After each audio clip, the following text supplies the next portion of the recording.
I'll edit this crap out afterwards. Copy, paste. My sound quality will be shit again, but I don't care. Get onto the tweeter. And let's steal the first 11. We are live.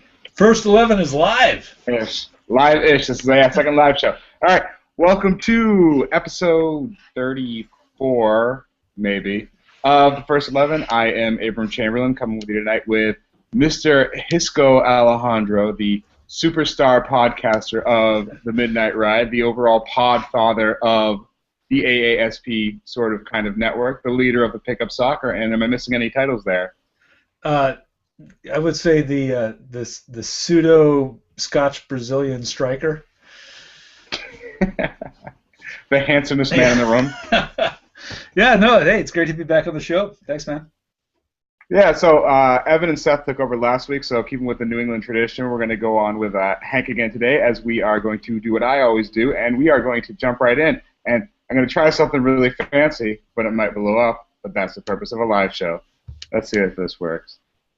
Oh, wow. It did. All right, so, closed. There we go. I got too many windows open. All right, Diego Fagundes. So number one on our first 11 is about our buddy, your buddy, my buddy, Diego Fagundes. So Diego Fagundes recently got cap-tied for Uruguay, I don't really know how to say it, during the U20 South American Championships. I'm not really sure what they're called. I don't especially care. Either way, Diego Fagundes was a prospect with the New England Revolution. He was a stud in 2013, took sort of a step back this year, but wasn't as terrible as anyone else or everyone else would have you believe. So number one on our first 11 says, Diego Fagundes getting cap-tied by Uruguay says more about the United States' broken immigration system than it does anything about U.S. soccer. So what the point going on with this particular thing is Diego, U.S. soccer is getting a lot of grief for not reaching out to Diego and telling him that that they have him in their plans, and so they're treating this as one that got away. Well, to be honest, they never really had him. Diego played for the U15 United States national team ages ago, and was starting to make regular appearances in that competition structure, whatever it is, the youth national team. And then they found out that he wasn't actually a citizen. So he could train with them, but he couldn't really play with them. And then I think the rules changed. I'm not even sure if he could train with them anymore. The point is, they broke off that relationship at that time, and they said, if you become a citizen, we'll re-engage. Guess what? He's not a citizen. Uruguay comes knocking. Uruguay is a powerhouse on the international soccer scene. It's not as big a powerhouse as, say, Brazil or Italy or even Colombia now, but still, it's a big powerhouse. Why wouldn't Diego Fagundes jump at that chance? I don't begrudge Diego for that, and I don't begrudge U.S. soccer for that. U.S. soccer's hands were tied. They could not give Diego Fagundes a spot until he was a citizen. So it's all about the fact that the immigration system in this country, a kid that has a diploma from a high school that he's attended, for his entire scholastic career has been in the United States. The kid should have been a United States citizen right from the day he got his high school diploma, in my opinion, but that's immigration law. That's not soccer law, and they're completely different things. Yeah. The argument comes so closely on the heels of the Gideon's LLM thing, where it seemed like out of nowhere he's suddenly a U.S. citizen, he's suddenly playing, so why couldn't we do this for Diego Fagundes? You can't do that for Diego Fagundes because that's just not how the United States immigration system works. If that was, he'd be in the system. We've got all these issues suddenly with all these dual internationals coming in, these dual internationals playing, and everyone wants to look at Fagundes and say, this is the same thing. There's nothing different about this. But there is that difference in it, and you even notice if you engage with anyone on Twitter, you engage with anyone on MLSsoccer.com, or really any other website that covered this, what it comes down to, in their minds, in their opinion, is that Fagundes' parents were probably here illegally. I don't know if that's true. I don't know Diego Fagundes' parents. I don't know if they were on a visa or they weren't. What I do know is they weren't citizens, he wasn't a citizen, so this really isn't anything that U.S. soccer could have done. This is not, as you said, one of these powerhouse soccer nations where they're soccer mad, where they're going to bend the immigration law for this kid. It's not going to happen. It shouldn't happen. It's a problem, but the problem is not U.S. soccer. The problem is absolutely 100% on the shoulders of the U.S. immigration policy. Totally agree. Move on. All right. Yeah, let's move on to number 2 before we get too deep in there and turn this into Fox News. Let's see if we can get that to go again. So, in case you missed it, Fat Ronaldo, or Real Ronaldo, is a partial owner, who knows how much, of the Fort Lauderdale Strikers. Recently, 38-year-old Fat Ronaldo, older than me, which is very rare to say about anyone, decided that he was going to offer his services for the Fort Lauderdale Strikers, that he wanted to be a player owner at 38, weighing approximately 322 pounds, out of shape. Number 2 on our first 11 says, Real Ronaldo, or perhaps it's Real Ronaldo, wants to be a player owner for the Fort Lauderdale Strikers. This proves NASL has a long way to go before it catches up with MLS. Wow. Well, I don't know if it's NASL that's got a long way to go, but certainly Fort Lauderdale Strikers has a long way to go. This is just a cheap tactic to get butts in the seats, in my opinion. It's a gimmick. It's a publicity stunt. They're trying to get people interested in the team, and if they're really serious about making a play for MLS at any level, then they've got to start putting butts in seats and getting people there. But they've got to do it through other means than putting Ronaldo on the field. I mean, this is just not a sustainable thing for Ronaldo, and I don't think that he's got it in the tank. I mean, he's probably got more talent in his big toe than you and I have in our whole bodies. But at the same time, he's way out of shape, and I don't think that he's going to be in a position to really help the team significantly when people are just running circles around him. The upshot is that this is just a gimmick, and I don't see it working for them in the long run. Well, the thing that's most interesting to me about this is immediately everyone jumps on the fact that he's 38 years old, that he's out of shape, that he's in no way fit and ready to play soccer. Is that really that much different than, say, Raul for the Cosmos? I think Raul's 37, 38 years old. Frank Lampard's coming in for not the Galaxy. Where is he coming in? Is he actually coming in? I don't know. He's supposed to come in for the other New York team that does not exist. But he's, I think, 36, 37 years old. Granted, he's still playing in the Premier League. But it's not the age that's the issue. I don't think this says as much about NASL. I think you sort of put it correctly, which is it's probably a publicity stunt. It's probably just a gimmick. I hope it's just a gimmick. I can't imagine he'd be able to suit up in NASL. Is it as good as MLS? No, absolutely not. But they want to do the same thing. It's the same reason why and I'm going to go back to Raul. They signed Raul for the Cosmos, so why not suit up Ronaldo and throw him out there at the end, give him 5, 6, 7 minutes at the end of the game when they're way up or way down? Yeah, so what's going to happen is you're going to get a bunch of people that are going to come in for the novelty, and you're going to have some people that will say, hey, wow, Raul's pretty good, he's still got it, and they'll say, hey, look at Ronaldo, he had that really great goal, but you know what, the novelty is going to wear off, and then you're left with big gaping holes on your roster, and you're paying these guys a ton of money. In Ronaldo's case, you're probably not paying him because he owns the team, so I doubt he's getting a contract, and he's only playing there as a draw to get butts in the seats, as I said earlier. Mm. But I think with the more concerning factor is that this is indicative of NASL, is that this is how they're going to get butts in seats. They're going to go out and make the big deals with the prominent names and try to get the superstars, retiring superstars from Europe, to come over and play in lower leagues. Do these guys realize that they're not on TV every week? That they're not going to be seen to mass media? I wonder about that too, is that idea of, do you understand that when you're signing for the Cosmos, yeah, you're signing for the historical name, but you're not necessarily signing for the historical hype that came with the Cosmos. And where do the Cosmos play even? I mean, this is still like a backyard team. It's like they're looking for their home. They don't have a stadium. It's not a done deal where they're going to play. So I think this is a bad sign for NASL, that they're actually regressing towards the old NASL instead of employing a sustainable business model. Well, I'll be perfectly honest. I would absolutely 100% pay to go see Fat Ronaldo play soccer. I don't know.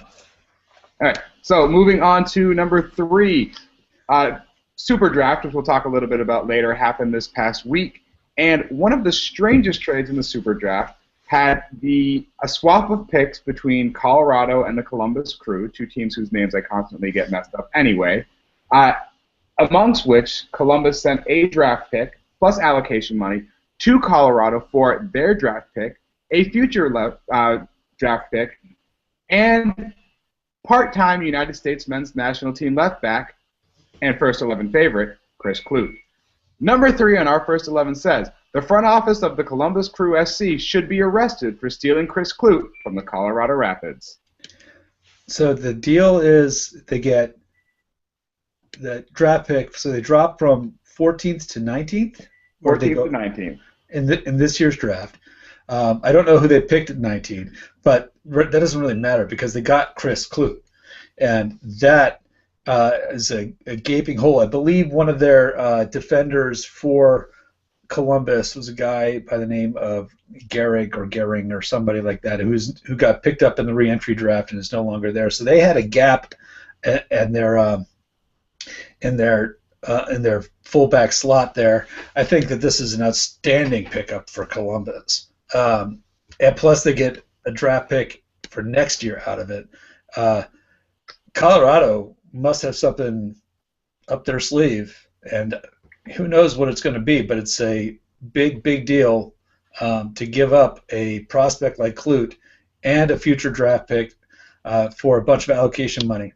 It'd be interesting to see who the Colorado Rapids picked up in the draft this year, and if there is somebody in the works that they're going to use that allocation money to pay down somebody's salary. I have no idea, but it seems a bit one-sided on the surface. Yeah, and that's, I think, part of the reason of where this comes down to is it's hard to judge this when we've only really seen half of it. I take the Super Draft for what it is. If you get a contender, if you get a contributor, great.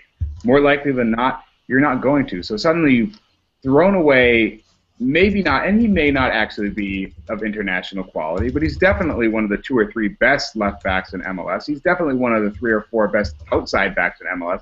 He's probably, now that DeAndre Yedlin's gone, the best attacking fullback in the league. So what is it that Colorado's trying to do? Where are they getting? The article which I read, which of course I've closed now, said it's a substantial amount of allocation money. Well, how much is a substantial amount of allocation money? Are they essentially just buying Chris Clute from the Colorado Rapids? I don't understand what Colorado's thinking. I fully understand, like you said, you and I watched every minute of Columbus's playoff, and we saw their defense get absolutely shredded by the New England Revolution. So defensively, they definitely had to pick up. They also got a player who can go into the attack, fit into that Greg Berhalter system.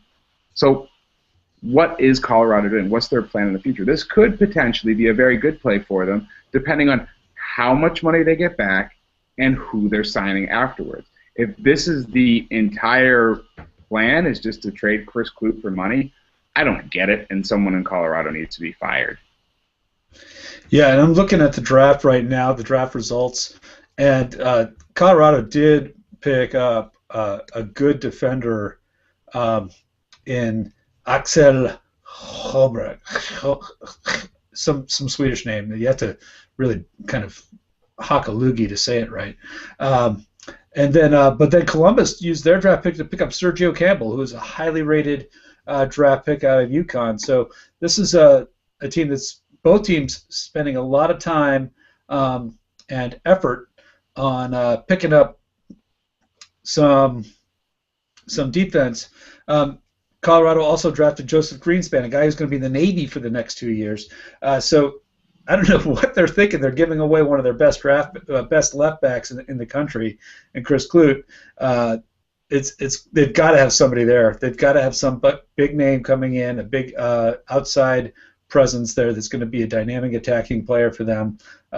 Who knows where he's coming from? My guess is it's probably somebody from either South America or Mexico that's going to be a big name for them. Well, they've been pretty successful getting people out of South America. It's just you've got a proven player, a proven MLS player, and you're just throwing them away. And But why make the deal? Why? I mean, why make the deal? Are they just trying to shed salary cap, you know, or pay down somebody's salary? If you're trading for allocation money, they've got to have somebody there. I don't know who's the big name on Colorado these days.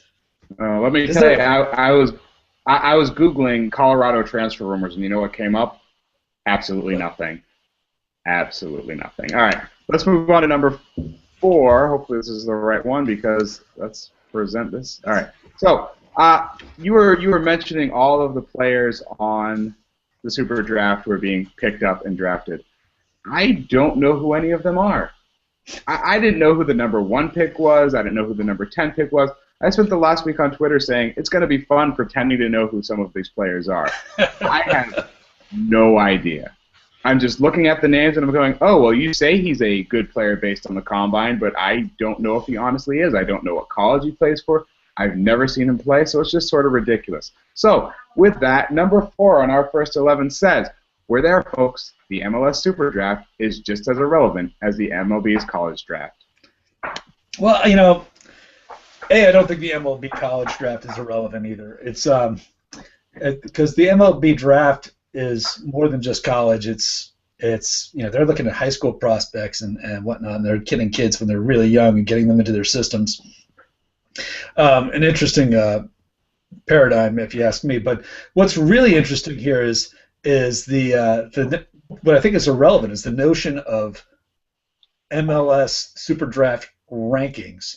If you look at some of these kids that, granted, nobody really knows who these people are, but there are a few people that, like Travis Clark, Will Parchman, these guys work for the premier college recruiting website in topdrawersoccer.com, and they had a big board going on for the last couple of weeks. These guys watch hundreds and hundreds of soccer games every year at the college level. They know who these players are. They had said to me that this guy, Joseph Greenspan, was going to be a top 10 pick if he wasn't in the Navy. You know, that naval commitment's a big deal, and surprised that he went as high as he did. But the upshot is that you got guys, ranked like 5th in the country that were getting picked up in number 42nd spot. You got guys that were ranked 76 in the country going number 7 overall. And so you get these huge swings both in the positive and the negative. And I don't know what these people are watching in terms of their scouting and saying one thing, whereas big board soccer is saying something else. It's just an interesting paradigm that these draft picks are all over the place, and it was just a mess. I mean, the Revolution, my favorite team, I think your favorite team, has had one draft pick in the and they traded away for the rights to a homegrown player out of Seattle because they didn't like anybody in this draft. I mean, that's how crazy this draft was. As far as draft classes go, I think it was a low-grade draft class, and that's probably evident in the fact that people were getting picked out of order like they did. And Christian Rialdan, who this big guy out of Washington, everybody had him ranked the 2nd best prospect in the country, slipped all the way down to 17 or something like that. It was a nightmare. Everybody's freaking out. There was a big, Rialdan gate on Twitter. And people don't like when I use gates on Twitter, but it was, you know what I mean. It was bad news all around, and I think it was just indicative of how poor the draft class was.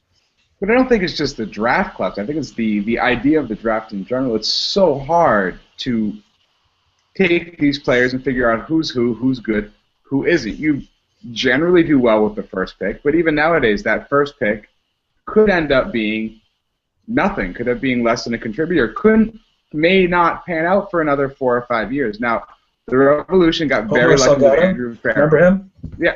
I remember Omar Salgado because I was giddy with excitement when they picked him at number 1. I thought that was going to be a great pick. Now he's somewhere in Mexico. I don't even know what team after being shipped around. I'm thinking of right now Chandler Hoffman. I was very high on Chandler Hoffman coming out of college. Chandler Hoffman played 7 games for the Philadelphia Union. Then he went on loan to Harrisburg where he played 2 games. He got sold, trade, bought by the LA Galaxy, played 8 games there, did really well with LA Galaxy too, 14 goals in 19 appearances. But then now he's with the Houston Dynamo. Now, Could he pan out? Yeah, but we're not dealing with the situation where most of these players are going to come in and be instant difference makers. They're not going to take a bad team and make them good for another 4 or 5 years. And the players who tend to do that now are your Giassi Zardeses and your Andy Nahars and your Diego Fagundezes and players who were raised in MLS academies who don't even go through the Super Draft. So I think we're at that point where the Super Draft is, well, first off, it's definitely not super. So let's just stop calling it the Super Draft. If we can do that, that'd be terrific. But you've got all these people putting all this weight in this combine. And I wish I remember who said this on Twitter. But there was someone who posted out the idea of the reason why MLS scouts put so much stock into the combine is because this is the first time most of them have actually seen these players play live. And with the way college soccer runs, with the lack of really interest in those players at this point, I don't think there's much to do with your college draft, with your MLS college draft, not super draft, because no one cares. No one cares about college soccer, and that's not the best way to build your team. Well, that's the whole other argument. We could talk about the problems with college soccer, and I think that there should be changes made to the game in college so that it's more a longer season. I think a longer season would be beneficial. I think the fact that if they mimic the game the way the game should be played, less substitutions, no timeouts, have the clock count up instead of count down, and make those small changes, which would make the transition from college soccer to professional soccer a little bit easier. But I think college soccer is still an important resource that has to be tapped, because a lot of kids in this country are, without having the development academies as integral part of the, soccer experience in this country as yet. I mean, it could be there in another 50 years or 60 years, but right now it's still, people don't know what they're going to end up being a professional soccer player. They're going to go to college, they're going to get that degree. I think it's something that we could talk about, on a whole other first 11 about the problems with the college system. But I think the super draft is still probably, as homegrown players go, and until we start seeing more and more homegrown players get signed at an earlier age, then the super draft will be here to stay. Well, as long as it's here and it's looked at as some way to fill out your roster as compared to some way to completely rebuild your team. All right, let's move on to our number 5, Jermaine Defoe. Last week, Evan and Seth talked a lot about our buddy Josie Altidore. We're going to talk a little bit about my buddy Jermaine Defoe, because I love me some Jermaine Defoe. Jermaine Defoe, upon arriving in Sunderland back in the Premier League, where he'll undoubtedly score 15 goals and make Josie Altidore into an even bigger joke than he is coming back to MLS, mentioned to the media that he was tired of being in Toronto, where he was constantly being hounded by upwards of 50 media members. Wow. Because that was just absolutely ridiculous and disrespectful, and they were getting in his face, asking him questions about, who knows, who cares. Oh, and I've got a child in here, so let me... Little man. Either way, and this is what happens when you do things live. Hold on for 1 second. Well, I mute myself. Go ahead, sir. All right, well, I'm thinking Jermaine Defoe is a giant waste of space, in my opinion. He's got, he left England under the auspices of, feeling pressured and feeling with some even racial allegations, and there were some problems with one of his, I think his brother or his stepbrother or something like that, or his cousin. Somebody was getting grief, and his mother wasn't happy, etc. So they made this big push to get him to come to Toronto, and they moved his mother over here, and they wooed him, and they did all this other stuff, and they treated him like royalty. So of course there's going to be some media attention when he scores 2 goals in his first game. I mean, imagine how bad it would have been if he hadn't scored at all, or they lost, or whatever, and they. Or he stunk, or he missed a penalty kick, or he chipped it over, whatever. It could have been a whole lot worse. And the fact that he's complaining about it now when he was just trying to get out is irrelevant. I mean, this is all just him trying to whitewash the situation, or the media is trying to whitewash the situation. The fact of the matter is that when Ryan Nelson was fired from the head coach, there was a text message sent from Nelson to Defoe saying, "I got fired." Defoe's response said, "Well, if you're gone, I'm gone." It was writing was on the wall all the way back then that he was going to leave Toronto, no questions. The only reason why I think he was here was because of Ryan Nelson, and the ownership clearly, wanted a lot more out of him long term, but without his man there, he wasn't going to stick around. It was clear that in his own mind he had made a mistake. I think a lot of the England guys probably gave him some ribbing too. Guys from the English national team maybe saying, "Hey, why'd you go over there? We could have used you in England, blah blah blah." But you went over there and you shot yourself in the foot from getting on the national team by going to MLS. And this is all hypothetical and hyperbolic.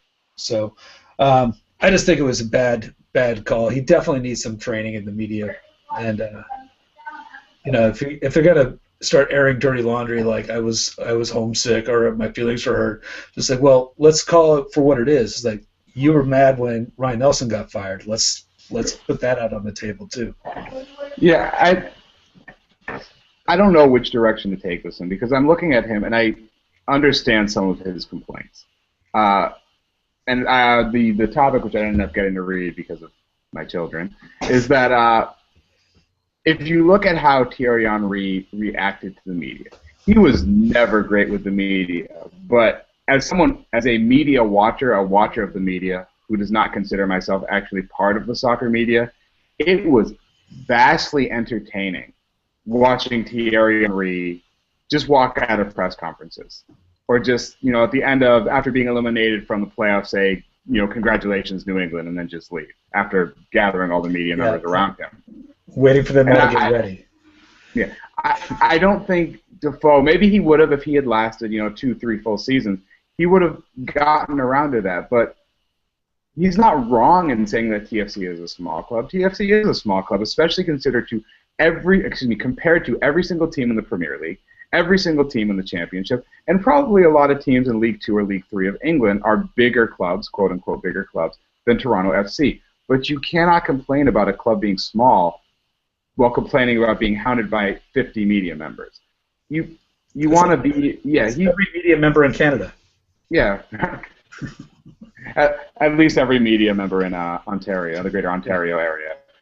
But I don't know where to look at it. I understand his qualm, because they're very shaded, they're very protected over in Europe from the media. But as you said, if you're coming over here, I guarantee you're not getting racial, discrimination, racial chants shouted at you in MLS. That's just, it's not happening. So calm down about that. Understand where you are, and that part of that big salary you're getting paid is to deal with the 50 media members. Now, he's already back, and there's already articles by The Sun bashing him for not scoring during Sunderland's home game. So I'm just hoping that he doesn't score very much, so that they look at Sunderland as being, oh, Sunderland is a terrible team, as compared to Jermaine Defoe being the solution to all problems. Right. Yeah, and I think they'll see how bad Sunderland is. It's just one of those situations where you can try and plug one hole with another, but if Josie Altidore is a guy that scored a good jillion goals while he was in Sweden, the fact that he's not scoring in Sunderland is more to do with the fact that Sunderland has a system that doesn't support Josie Altidore in the way that allows him to score goals. And if they expect Jermaine Defoe to be able to do that kind of role, well, good luck to him. Good luck.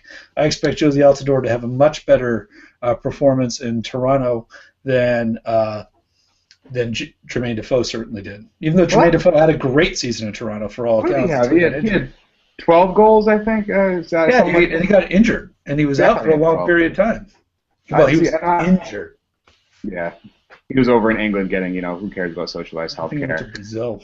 Whatever. All right, let's move on to my buddy, your buddy, our buddy, the Soccer Don. So during who knows what, Don Garber loves talking to the media. Don Garber started bringing up the idea of St. Louis again, about how St. Louis is back in the conversation. St. Louis, who's getting their first professional soccer team in, a while, playing this year in USL Pro. So Number 6 on our first 11 says, Don Garber is talking St. Louis. Slow down, Don. Slow down. Well, this is a good one because I've always felt St. Louis historically, and everybody knows the St. Louis story. It's the miracle match, whatever. Most of those guys came from St. Louis soccer. They've got huge soccer academy there by I'm going to get the name wrong. It's like Scott something. St. Louis. Anyway, it's big. But the guys, some of our favorite Revolution alumni went there. You got Taylor Twellman, Pat Noonan, Steve Ralston, all from the St. Louis area, and it's a big hotbed really for developing young talent.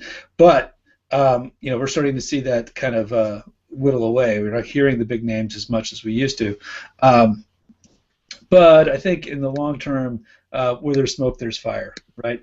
We've been talking St. Louis soccer for a long time, and it was, I think, AC St. Louis, which was the team that that tried to get off the ground a few years ago, and they hired Anelka's brother to be the manager, and they tanked.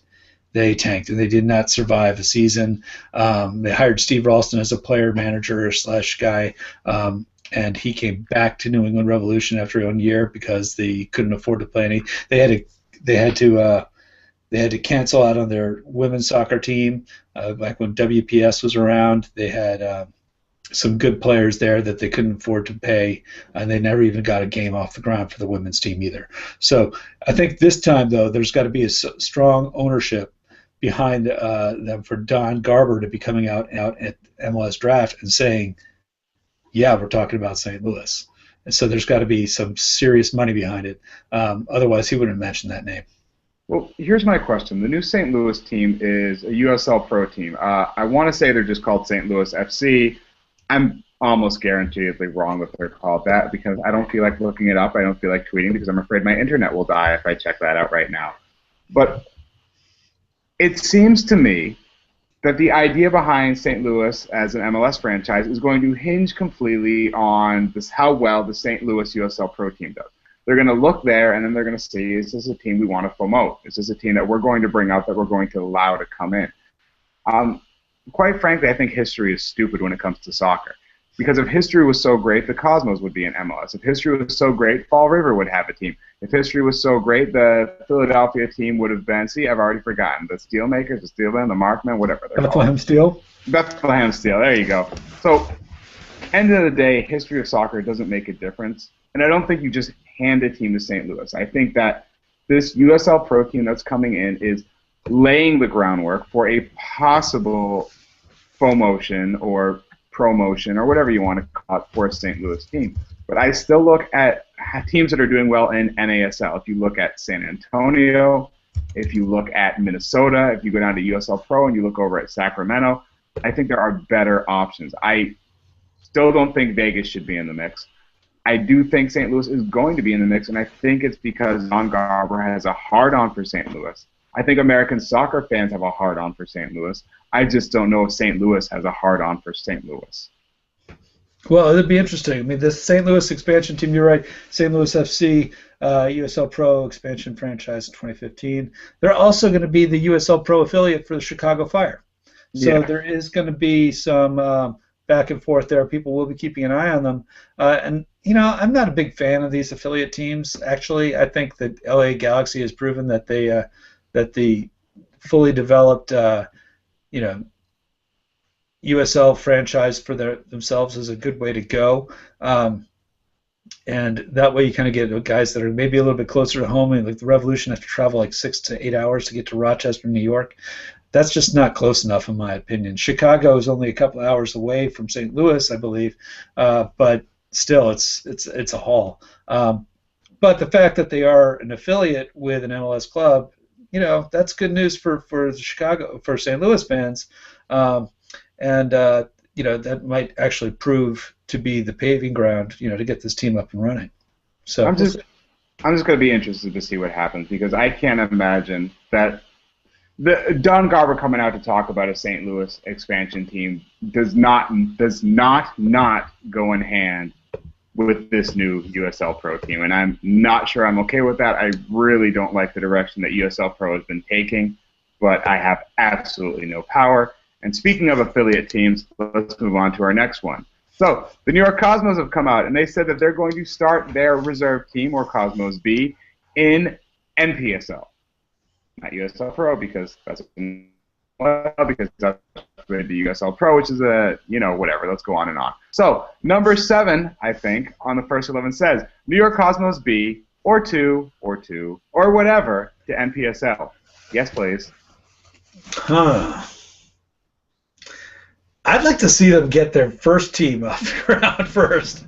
I just don't feel. I mean, yeah, they've been around. NASL has made a good run the last few years, but Cosmos are still talking a lot of smack out there. The fact that they're talking about a B team or a lower league team when they're already in the lower league, maybe, but unless they're really going to make a play for a third MLS expansion franchise, I mean, it's just kind of showmanship, in my opinion. I think it's more flash than it is substance. I don't know if it's going to be any value to the team whatsoever, to be honest. I think it's more about brand awareness, getting their name out there in certain circles, and then trying to leverage that brand for as much as they can. But, let's be honest, most of these guys that are signing with New York Cosmos are older European players, and some guys that couldn't make it in MLS because of CBA agreements and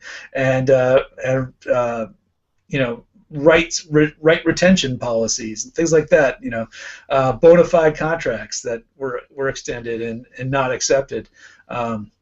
So I think it's going to be an interesting experiment, maybe in terms of marketing, but I don't think the team is going to be of any specific value to watch or have any kind of enjoyment value at a soccer quality level. I think it's going to be a regular shit show, as it always is in the NPSL. But, all right, let me just say this: how can you not be excited about this? This seems like I just don't think it's good. I think that the level of soccer is just NPSL is going to be all right, fine, whatever, but. If I think it's going to be anything of quality, it's just they're fooling themselves.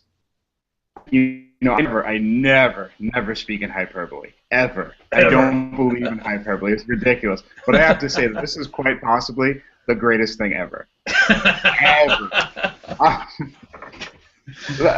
I'm going to start with the sarcastic end, and then I'm going to move to the real angle. See, obviously, Red Bull New York, who just won the NPSL National Championship, realized that the Cosmos were coming, and they decided that they needed to hightail it over to USL PDL because they're fearful of what the Cosmos are going to bring to this situation, because the Cosmos, that's a legit team. They've got, as you said earlier, history, and everyone gives a shit about history, every single person. So, but to be perfectly honest, I always like the idea of having these PDL, NPSL teams a lot more than the farm teams of USL Pro. This place to let your academy players play, this place to let your academy players run. I think I prefer NPSL to PDL because it's more of a fan experience. Outside of the Des Moines Menace, the real lower leagues, lower than NPS or NASL, lower than USL Pro, the real lower leagues, the real dirty, gritty Sunday league pub style football takes place in NPSL. That's where everyone shows up. That's where, if not, as you said, good football to watch, it's great fans to watch. And so what I'm hoping for, and I doubt it will happen, is that the Borough Boys and I can't think of the other ones, Long Island Expressway, Crosstown, something or other, I'm hoping that they show up for these NPSL games. The problem is, and I think you didn't really allude to this, but I'm going to allude to it now, is you go to a city like Chattanooga, or to a Detroit, or a Tulsa, or a Des Moines, or a Panama City, places where they've got decent fan culture, New Orleans. There's not another team to watch. In New York, they're going to have to compete with the Red Bulls. They're going to have to compete with New York City FC. they're going to have to compete with the Cosmos. I'm sure there are some other low, the Brooklyn Italians. I don't know if anyone actually goes and watches them, but that's the same league that the Cosmos are going to be in. I'm not sure that this will work out, but oh my God, I'm so excited that it's going to happen, because it could simultaneously be the greatest and the worst thing ever, and either way, it is so Cosmos. It is so very, very Cosmos. So where are they going to play? I don't know. Is it going to be part of New York? Are they going to be like New Jersey Cosmos? They're going to play at Raoul. They could play in somebody's backyard? They might as well. I mean, I know NPSL is a little bit more developed than I give it credit for. But the thing is that, if these guys are going to be trying to compete right there with those guys, they've got to go upstate, or they got to go into Connecticut or something. Just get it, because they're not going to be able to, make any kind of headway. Maybe that's the plan, though, is just to kind of play there and leverage off the name. It's like, oh yeah, the Cosmos are playing down the street. Oh hey, we'll go see the Cosmos. That's what this isn't even the new Cosmos. This is the new Cosmos reserve squad, and it's a marketing ploy. I don't know. It's another gimmick, man. They might as well sign Fat Ronaldo to the Cosmos B team. Excuse me, Fat Ronaldo already plays for the same. Oh, he plays for he plays for the Strikers. But is it a gimmick? Yeah, but I think it's a good gimmick. And you brought up a point which I didn't even think about. Is I'm hanging out down the street from a high school, and I'm like, oh, holy shit, the Cosmos are playing there. Maybe I can go see Raul. You show up, you pay your $8 or $7 or $5, whatever they decide to charge for their NPSL games, and you get in. Maybe you do see Raul walking around. Maybe you see Danny Zatella. Maybe, just maybe, you see Freddie Adu. Who knows? He's still young enough to play in NPSL. I love this idea. I love it on so many levels, and the biggest level that I love this on is I've already decided years ago that NPSL and NASL are going to combine, just like USL and MLS have combined, and it's going to be amazing. It's going to be absolutely amazing. Well, we'll see. Oh my God. All right, where are we at? Number 8. So, number 8. This is a favorite topic of Evan's, so it's kind of sad that he couldn't be here today. You've got this sort of sudden, shall we say, slow growth in NASL. Sudden slow growth. There became a while where they expanded. They do sort of what MLS did, which is a new team every year or so. Now, years ago, the Virginia Cavalry was named, and they were going to build a new team. And then the Oklahoma City FC was going to build a new team. And then, thus far, neither of those things have happened. Now, recently there have been talk about an LA team, and that's going to come, and that's going to change everything, and everyone's going to be fourth time zone. But so far, not a whole lot. You've been hearing less about LA and more about possibly Atlanta folding, which that sort of disappeared recently too. Either way, number 8 on our first 11 said, NASL's sudden lack of expansion has more to do with Virginia and OKC than actual slow growth, quote unquote. That's a hard one for me to wrap my head around, because it's like, well, which is it?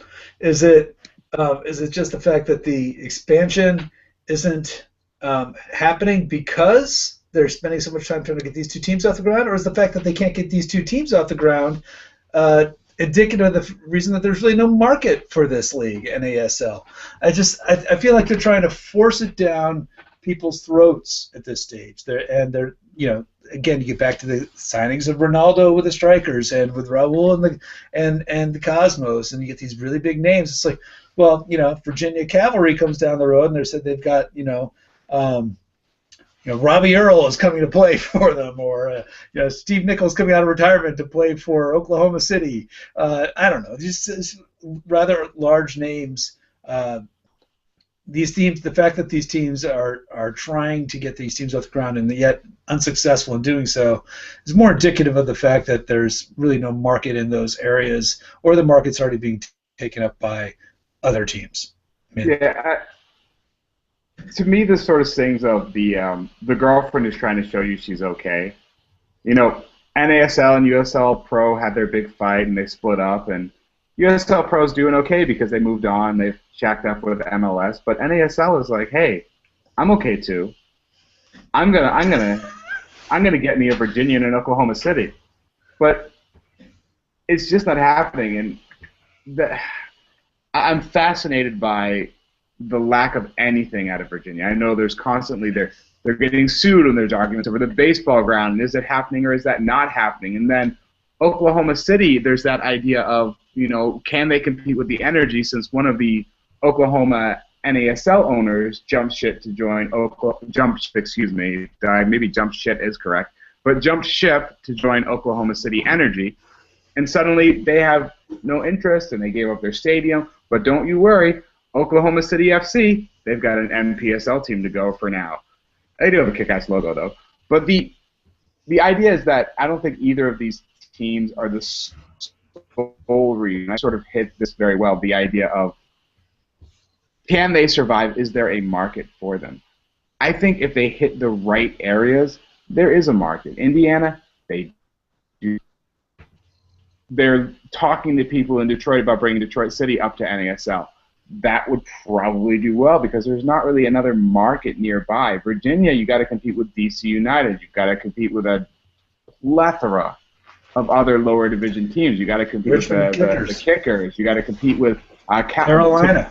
Yeah, so I think they're trying to say they're okay. Like, hey, don't look at Oklahoma City, don't look at Virginia. We're going to expand to LA, but can you really expand if no one really cares about you? Right. I think NASL has a good following. I think the teams that exist are great, but I'm wondering if they're starting to stretch themselves too thin. And there's only 13, 14 teams in the league right now. But I should add this: the reason why I wanted to do this topic is if you go to NASL.com and you look at the top of their website, still there. They're still there. The Oklahoma City and the Virginia Cavalry logos are still there, even though it's becoming relatively clear that neither of them are ever going to happen. Ever. I'm agreeing with you on this topic because it's just not. I think in the long term, that these teams may be better off in the ASL than the NASL. And just seriously, when you think about the market size that they're trying to even capture here, I mean, it's already saturated markets. You look at Oklahoma, and Tulsa's got some teams up and running now. Oklahoma City, and like you said, has got the things in USL Pro. Midwest is huge in soccer, by the way. They have lots and lots of people out there play soccer as their winter sport. And when the football season's over, when the when the spring season comes up, a lot of those guys switch from football to soccer. So all the way from Texas up through the Midwest. And then you got baseball people too in Iowa. Who cares about baseball? Des Moines had a team. That's pretty sad. But Des Moines Menace? Yeah, and let me tell you, they draw really well. That sounds cool. They draw 3,000 to 4,000 people a game, and they've got Des Moines the Menace. I'm trying to make a Dennis the Menace joke there. It's not working. Good luck with that. All right, moving on. So where are we? Oh, there we are. Our buddy Giovinco. So Juventus midfielder. I want to say star. I think that might be a little heavy, but young guy, 26, 27 years old. I apologize, I don't know enough about him.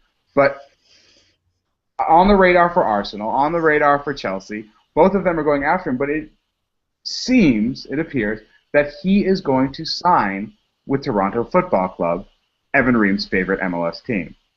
So the idea is now sort of being floated out there that this is a player entering his prime who could be using to come to MLS. Based on that, number 9 on our first 11 says, Giovinco, bigger than Beckham, but for bigger reasons. I'm still kind of unclear as to what those reasons are. And this kid's a young Italian soccer player? Youngish, 26. Yeah, so is he an underwear model? Is he married to a Spice Girl? I don't understand how he's bigger than Beckham. That's what I want to know. I mean, this kid is maybe he might be all that on the soccer field.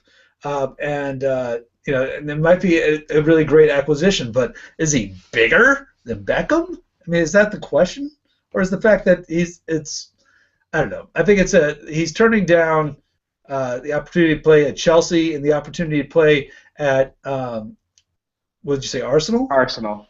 So how much money were those teams going to be willing to put? How much money is Toronto FC going to lay out for him? And Toronto FC apparently has all of the money that was left over by King Croesus. And because they've got, that's a classical reference there for you people out there. Look it up. Croesus, Croesus. But the point being is that Toronto FC is not afraid to spend money on big names or big talent. It's just they are afraid to spend money on good coaching or consistent coaching, shall we say. It'll be interesting to see what Toronto FC does with this guy, but I don't know if he's bigger. I mean, obviously he's not bigger than Beckham. Nobody's bigger than Beckham. But what if he brings that same kind of quality to the team? Then great. But until he starts, showing off a new tattoo every other week in some underwear model kind of gig, then I don't think we could compare him to David Beckham. All right. Here's why I'm gonna actually disagree with you on this one. I think he's bigger than Beckham for bigger reasons. I absolutely. So let me put it this way. Beckham, obviously, and this is going to sound counterproductive to what I just said. Beckham is still and probably always will be the biggest player in MLS, just because he is probably the biggest name that MLS will ever get. Bigger than Henry, bigger than Lundberg, bigger than Blanco, not bigger than Fat Ronaldo because he's bigger than Fat Ronaldo. But he is the biggest name. I think Giovinco has that potential to be a player in his prime who chose MLS over world powers Chelsea and potential world power Arsenal. And I say potential because Arsenal is no longer a world power. So I guarantee that Toronto paid more money. I've seen numbers in the realm of $7 million. I think it was dollars, not euros or francs or whatever else is out there. But $7 million for Giovinco. When you get a player who is at least partially active on the Italian national team, a player who can allow Michael Bradley to slide back into a more natural position as either a box-to-box or a more stay-at-home defensive midfielder, that's going to improve a team. This is a team paying money for a high-level player in his prime in order to make their team better. Not just sell tickets, not just sell jerseys, but get a people have heard of, people may recognize, especially in a city as Italian or as big, or excuse me, has as much Italian culture as Toronto. Bring him in, someone who played in the Euros, someone who I don't believe made the World Cup roster. I think he was definitely involved in qualifying for Italy. It's a huge signing, and I do think that if it's not bigger than Beckham, it's definitely on the level or just a step below. But I do think the reasoning behind it are better, bigger reasons than the signing of David Beckham, who was more so for the name than what he brought to the field. Hey Abram. You know who else did? You know who else came to turn down Europe and came to MLS? You know who else did that? Who did that? Landon Donovan. So is he bigger than Beckham?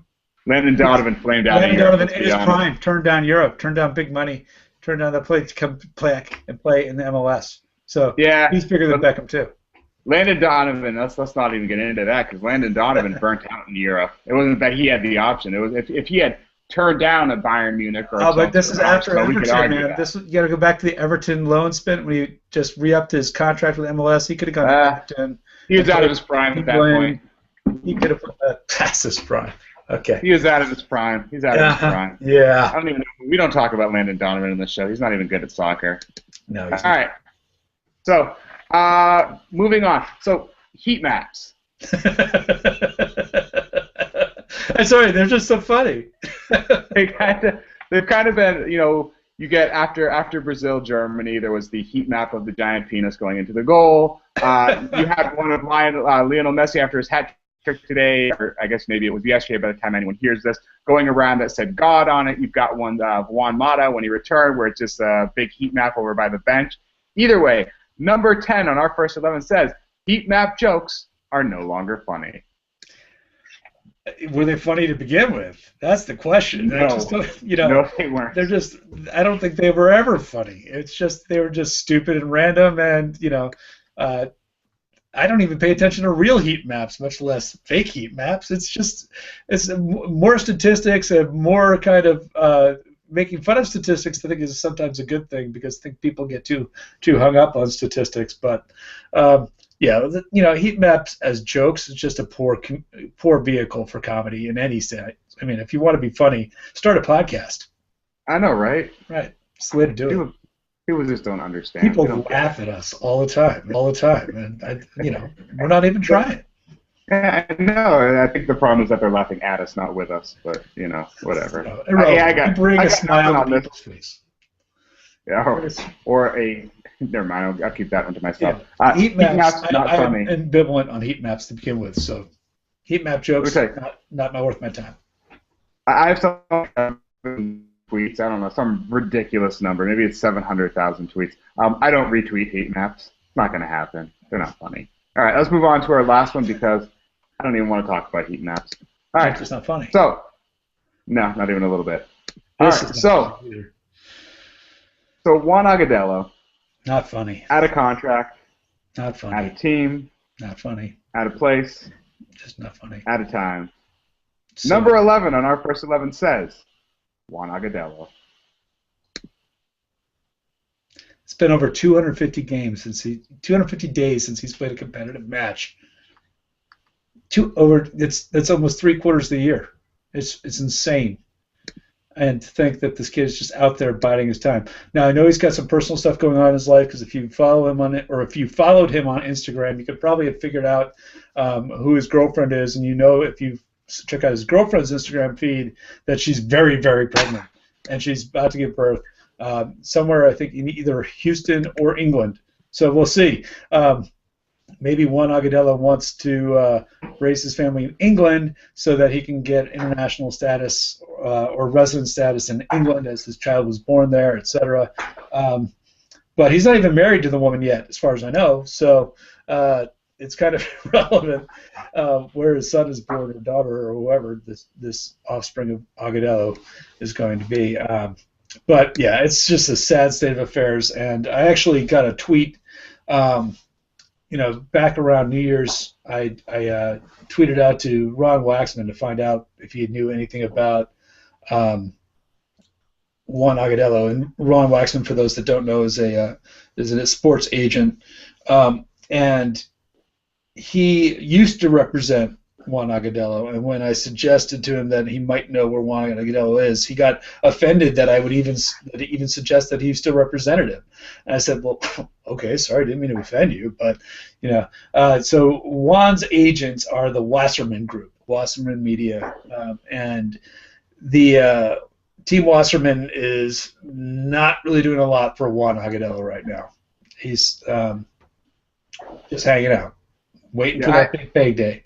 Big payday. I think he's going to start maybe a reality TV show before he plays for another soccer team, which might be fun. They could call it Swagadelic or something like that. I don't know, but it's just hard riddle to figure out what the answer to Juan Agudelo would ever be. The most disappointing thing about what he did for the New England Revolution, forget about the fact that he wasn't terrible for Utrecht. Be grateful that he didn't end up in Stoke, because that would have absolutely murdered his career, is that he is not Freddie Adu. Every step of his career, I would say, except for maybe his youth national team appearances, has been vastly superior to Freddie Adu. You look at his year, or not even his year, his 3-4 months in New England, they were absolutely stellar. It's this what could have been. He was playing the best soccer of his career when he played for New England, and now we've just been, forget about him, I've been deprived of watching him improve for a couple of years. Yep. I don't know what's going on in his personal life. I don't follow him on Instagram because I don't Instagram. I know he hasn't tweeted in forever. I have no idea who his girlfriend is. He's shut down on social media altogether. He's fallen to the wayside. He's fallen off the face of the earth. And the last I heard about him was he was training with Orlando City. Maybe he ends up in Orlando City. I don't know. Well, I mean, that's not true. I do particularly care. Otherwise, I wouldn't be talking about him now. Where does he go? He needs to figure something out because he is making such a stupid decision as a 19, 20-year-old that could eventually affect his career, his job in the future. And right now, looking back at this now as a 35-year-old, never was a professional soccer player, obviously, I wonder what's going through his head. And maybe, as you said, maybe it is something to do with a girlfriend. Maybe it's wanting to be in Europe. Maybe it's being too pig-headed to say, all right, well, you know what? I'm going to do what Breck Shea does, or I'm going to do what Josie Altidore or Clint Dempsey or Michael Bradley or anyone does, because the guy could easily command 350, 400, maybe even money in MLS right now. He needs to do something because he's destroying his own career and, quite frankly, hurting my feelings. And that's what's most important, my feelings. Here's the big thing, right? He took a big paycheck to go to Stoke, right? And he knew that he was taking this paycheck and going over there. They sent him out on loan. And I'm almost wondering if it was because if there was something in the contract that said, if you play for another team, we're going to get part of this money back. If you pick up with another team, you're going to be obligated to give some of this money back if it's within a certain time frame. So I'm wondering if he's sitting out for that time so that he doesn't have to give back this cash. It's the only thing. I mean, he jumped at the cash the first place, which is kind of a dumb young rookie mistake. But he also got enticed by the fact of playing in England, which never happened, and that whole thing kind of fell apart, obviously, and now he's sitting out there not doing anything. I have to think that there's some kind of contractual obligation to pay back some of the money if he gets signed by somebody else, that there's maybe some kickback that he has to give to Stoke as a parting fee or something. But I'm not sure. I've never thought of it that way, and that makes sense because I can't imagine that someone in the Netherlands wouldn't have given him a shot. Right. Or just anything. He did well enough at Utrecht where I would think that someone in the area. But Utrecht didn't offer to pick up his contract either, so there was something there from Stoke or something saying, hey, we want this much money for him because this is what we're paying him. And, he's still getting that paycheck. That's fine. But that's got to start to wear on you after a while, I think. Even if, granted, I'm a lot older than you are, and I'm even that much older than Juan Agudelo. But to give the opportunity to play soccer at a high level, to professional level, that's a gift, and you're squandering that gift, and that's a shame. That's just it's a crying shame that he's just not playing soccer right now. If he had stayed with New England, for one more year, and picked up another, I bet the New England Revolution win MLS Cup. But aside from that, Juan Agudelo's career, he'd be in a much better bargaining position with MLS than he is right now. Because right now he's just sitting on his ass. But if he had played for a year and won MLS Cup, or even finished, runner-up in MLS Cup, still, he's like, okay, I've scored X amount of goals with that New England Revolution over the past year and a half. I deserve a DP contract. And he'd be in a much better position to even make that demand now than he was when he left New England in the first place. See, I have this feeling that after the CBA comes out, and I'm pretty sure that the CBA is going to cancel out bona fide offers, he's going to come back to MLS. I just think he did. Well, bona fide offers are different from players' rights. That's different from rights of retention. So I know that's what, and I think that's what you you mean here. Revolution made him an offer, which was a as he was out of contract, and they made him an offer to extend that contract. Is that what you're calling the bona fide? Yeah, I call it. Okay. So bona fide. They did that to reserve his rights. Right. Yeah, so it's the same thing. It's the same thing. You're right. I think he'll be back in MLS before too long. Yeah, but you know what? If I was New England right now, I'd be on the phone with Orlando. Oh, shopping that contract. And saying, hey, what would you give us for the rights to Juan Agudelo?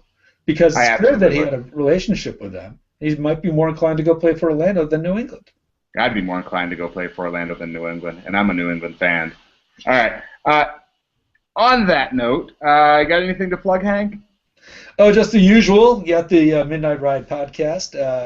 We had some fun talking about the draft last week with Travis Clark, and from Top Door Soccer, we've had a good interview with Brian Bolello in the past couple of weeks. So I should definitely recommend you check that out if you're interested in hearing what he has to say about the future of the club and where they think they're at. Also, Pick Up Soccer live probably tomorrow. Probably tomorrow, not tonight. There's some hand egg game that I got to watch. All right.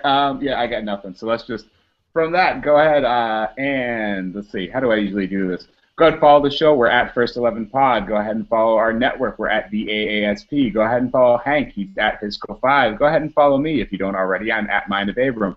Like us on Facebook, facebook.com/All-American-Soccer-Podcast, or facebook.com/ I think First 11 Pod, but I really don't know. I should look it up. I don't ever update that page anymore. Go ahead and rate us on Stitcher, rate us and review us on iTunes. This has been episode 30, I think, 4 of the First 11 Podcast, and we're sorry.